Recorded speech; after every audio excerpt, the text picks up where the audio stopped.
Bismillahirrahmanirrahim. Assalamualaikum warahmatullahi wabarakatuh. Waalaikumsalam. Waalaikumsalam. Waalaikumsalam Waalaikumsalam. warahmatullahi wabarakatuh. Eh, Kami dari kelompok satu izin untuk mempresentasikan materi dasar desain analisis dan algoritma kami yaitu algoritma prim dan krusial. Pertama-tama izinkan kami memperkenalkan diri. Pertama itu saya Muhammad Haidar Altaf. Seterusnya teman-teman saya ini. Nama saya Kevin Aidava Gibran. Dan saya Noval Ahmad Arifin. Saya Atif Nur Abdillah. Baik, mungkin kita langsung ke pengertiannya saja. Algoritma prim dan kruskal merupakan kedua jenis algoritma yang dapat digunakan untuk mencari minimum spanning tree atau MST. Pada sebuah graf dalam pencarian MST di sebuah graf, algoritma prim berorientasi pada titik atau vertex graf, sedangkan algoritma kruskal berorientasi pada bobot atau weight di sisi graf. Walaupun perbedaan orientasi, namun kedua algoritma tersebut mampu memberikan solusi yang sama. Algoritma prim mempunyai kompleksitas waktu atau di dalam worst case-nya O, E, L, E log V, sedangkan algoritma kruskal itu O, E log E, dan O, E log V. Kompleksitas waktu tersebut sangat berpengaruh pada kecepatan waktu, eksekusi, atau running time menjalankan algoritma proses pencarian MST, di mana algoritma prim ini akan mempunyai running time tercepat ketika kompleksitas graf rumit, sedangkan algoritma kruskal akan lebih cepat jika kompleksitas grafnya sederhana. Oke, selanjutnya saya akan menjelaskan algoritma yang pertama yaitu prim. Algoritma prim adalah suatu algoritma yang termasuk dalam suatu teori graf. Dapat digunakan untuk mendapatkan hasil minimum spanning tree dari graf berbobot kemudian menghubungkannya dengan orientasi titik graf.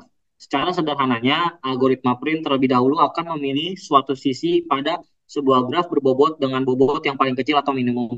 Kemudian sisi pertama tersebut akan dimasukkan ke dalam sebuah himpunan tree.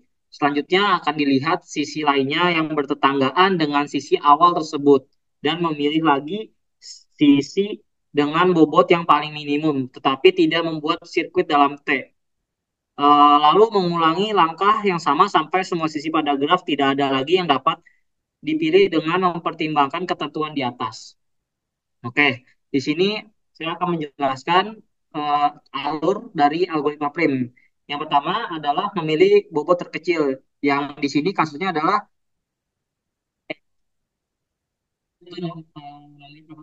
bobotnya 5. Lalu dilanjut selanjutnya melihat sisi yang bertetanggaan dan dengan bobot yang paling kecil. Untuk di sini yang bertentangan ada E ke B, E ke D, dan E ke F.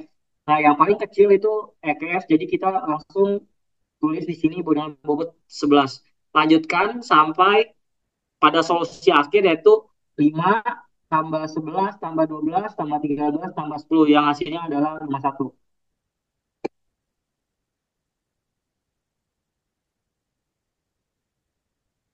Atit. Oke, selanjutnya kruskal. Secara sederhananya, algoritma kruskal terlebih dahulu akan mengurutkan setiap bobot sisi pada graf dari yang paling minimum ke paling maksimumnya. Kemudian, memilih sisi yang paling minimum dan memasukkan sisi tersebut ke dalam himpunan tree. Selanjutnya, memilih sisi dengan bobot minimum berikutnya dan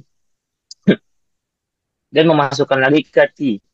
Tetapi dengan ketentuan tidak membentuk sirkuit atau cycle di T. Mengulangi langkah yang sama sampai semua sisi pada graf tidak ada lagi yang dapat dipilih dengan mempertimbangkan ketentuan yang sama. Oke, selanjutnya saya bakal menjelaskan dari tabel kruskal ini. Nah, dalam graf terdapat sisi dengan bobot minimum, yaitu E sampai C.